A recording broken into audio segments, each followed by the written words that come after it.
Dia meninggal tertabrak mobil di jalan yang sama tempat Kirman sekarang berjalan pulang. Jalan itu kecil,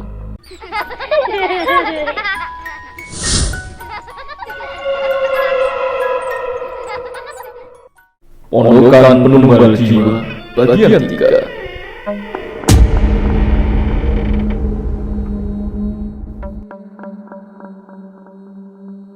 azan Isya sudah lewat setengah jam yang lalu. Beberapa toko dan warung telah melewati waktu bukanya. Pintu mereka sudah tergembok dan lampu yang menyala tinggal lampu remang depan masing-masing bangunan. Tidak terkecuali kafe tempat Kirman bekerja. Bangunan yang siang tadi terlihat estetik dengan warna tembok putih dan kayu-kayuan di furniturnya. Sebagai rasa kenyamanan yang disuguhkan kafe ini, semua pudar saat malam datang. Saat tak ada cahaya penerangan dan saat tak ada kehidupan beraktivitas di sana. Ya, di tempat itu menjadi enggap, suram, wingit. Tempat itu sepi. Karyawan-karyawan pada pulang ke arahnya masing-masing. Begitupun dengan Kirman. Meskipun dia ketakutan setengah mati siang tadi karena cerita dari Mas Agung, dia memilih untuk kembali ke kos. Bukan karena Mas Agung tidak menawarkan kosannya untuk Kirman sebagai tempat mengungsi, tapi dengan karakter Kirman yang masih kuat sebagai orang Jawa, dia merasa tidak enak untuk merepotkan orang yang baru saja dia kenal. Di atas trotoar tua yang tergelar sepanjang jalan itu, Kirman bergerak pulang. Di trotoar yang beberapa pavingnya terjungkat-jungkit tidak teratur, terjebol oleh akar pohon yang tumbuh semakin besar dan membuatnya menggembung ke atas itu. Kirman memutar kembali flashback cerita Mas Agung siang tadi. Mas Agung bercerita secara singkat soal temannya yang menjadi tumbal dari kos Pak Badi. Teman Mas Agung yang kemarin malam ditemui Kirman. Hantu laki-laki misterius yang mencari kepalanya itu bernama Alif.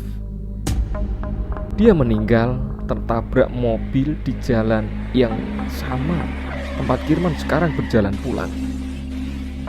Jalan itu kecil, lebarnya mungkin hanya 7-7,5 meter.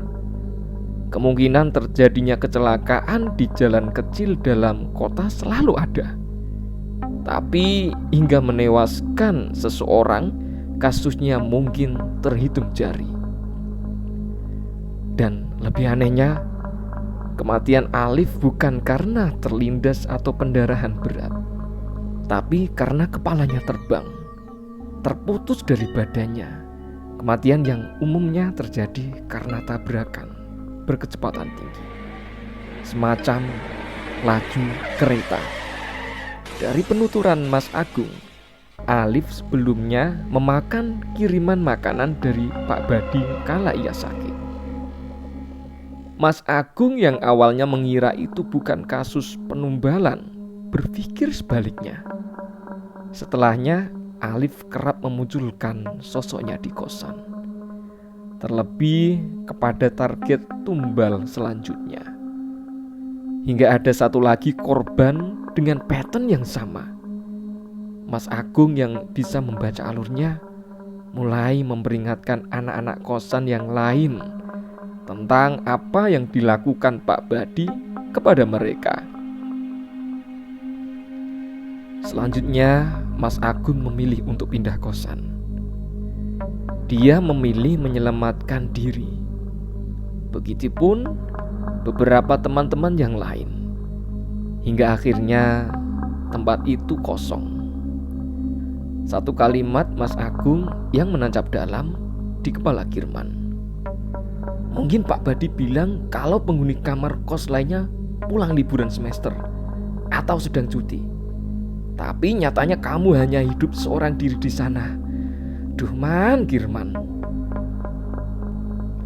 Di perjalanan pulangnya yang diramaikan oleh mobil-mobil plat B itu, Kirman menimbang-nimbang apa yang telah dipilihnya. Salahkah pilihannya ini? Apakah dia tidak enak kepada Mas Agung atau hanya sok berani? Matanya melihat ke depan, tapi pikirannya melayang-layang. Dia menyusun apa saja yang akan dia lakukan saat pulang nanti. Direncanakannya saat sampai di gang masuk, dia akan melipir dulu ke warung untuk mencari makan malam.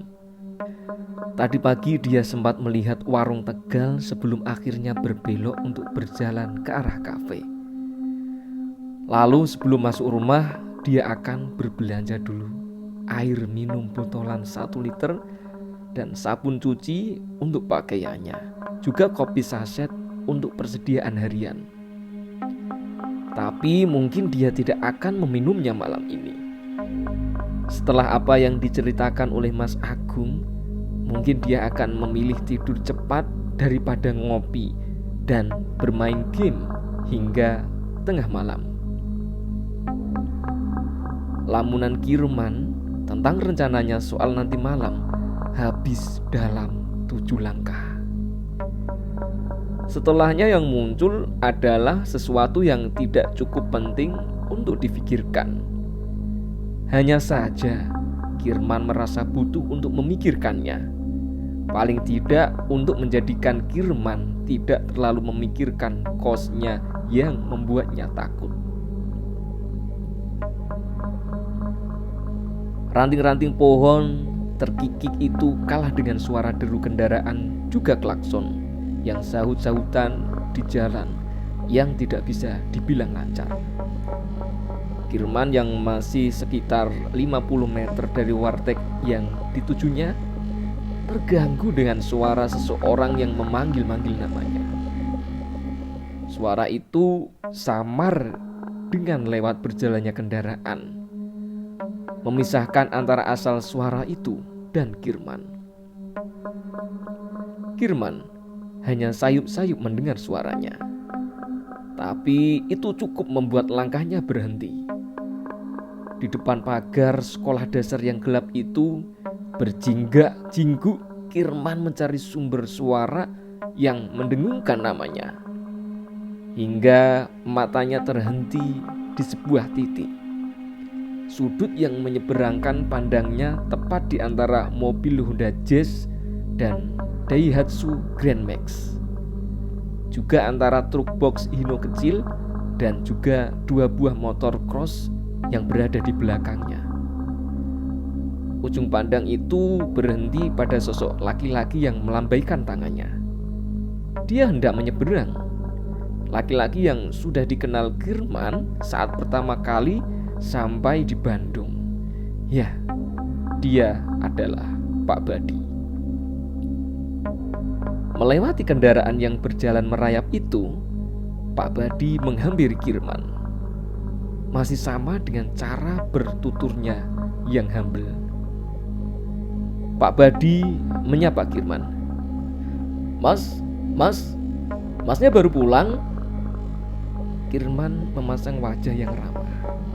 Tapi tidak bisa dipungkiri kalau kali ini di matanya ada secercah ketakutan.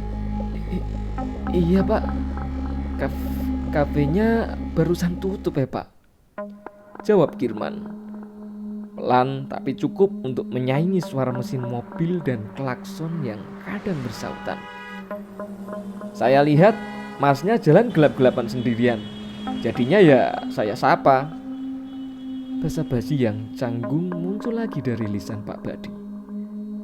Secara refleks, Kirman pun membalas, "Iya Pak, Bapak dari mana?" "Ini saya lagi keliling motoran nyari martabak Mas. Masnya belum makan kan?" Pak Badi balik menanya Kirman. Kembali secara refleks Kirman menjawab, "Belum Pak." Jawaban yang tak seharusnya keluar saat Kirman sudah mendapat cerita dari Mas Agung. Wah, kebetulan mas.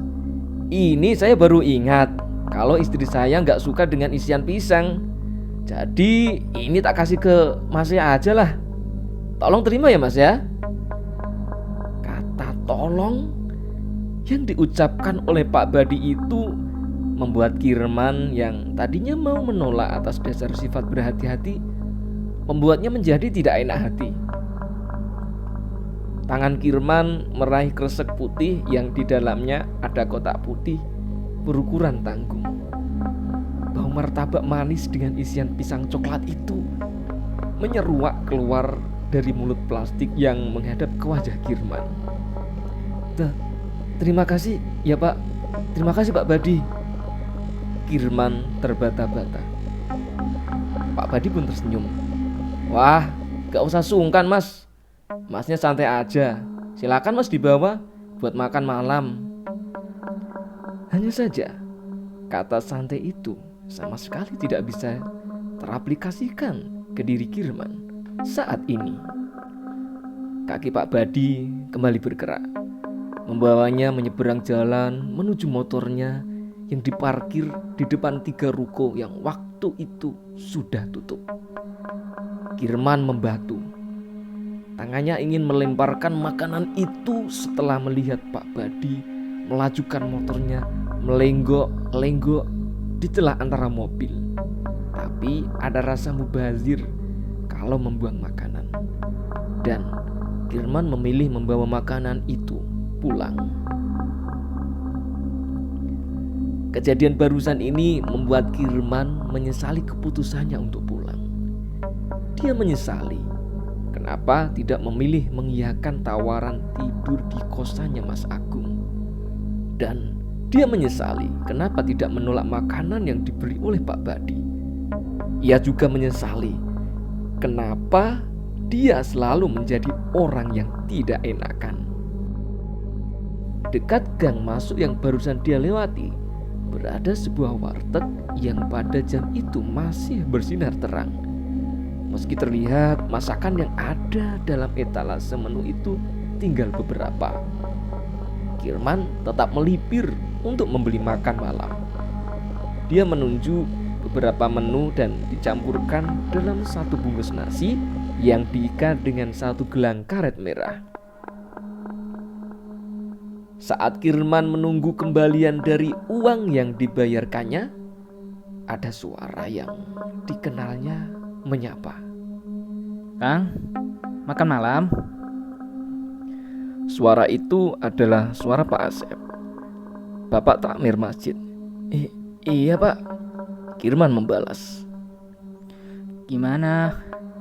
Akang masih khawatir? Beliau mungkin bertanya karena beberapa kali melihat Kirman dalam keadaan yang tidak baik. Entah itu berkeringat atau bengong. Tapi bagi Kirman, pertanyaan barusan seperti ledakan di dada Kirman. Karena Pak Asep seperti bisa menebak apa saja yang dirasakan Kirman. Hehehe. Kirman hanya bisa tersenyum sedikit menanggapi pertanyaan Pak Asep. Akangnya tidak usah khawatir. Yang kayak gitu tidak usah difikirkan. Akang kan punya Allah. Berdoa saja. Insya Allah yang macam itu tidak akan bisa ganggu. Apa-apaan ini? Pikir Kirman dalam hati. Tanpa diberitahu, Pak Asep bisa tahu pasti isi pikirannya. Macam bisa tepat menebak apa yang dibutuhkan Kirman. Akang apal doa tolak bala kan? Timbal Pak Asep lagi. Pertanyaan yang barusan membawa Kirman kembali lagi ke hari pertamanya sampai di kosan. Doa tolak bala. Itu yang dilantunkannya untuk doa selepas sholat asar sesaat sebelum dia tertidur. Mungkinkah itu yang menjadikan Allah membuat basi nasi pemberian dari Pak Badi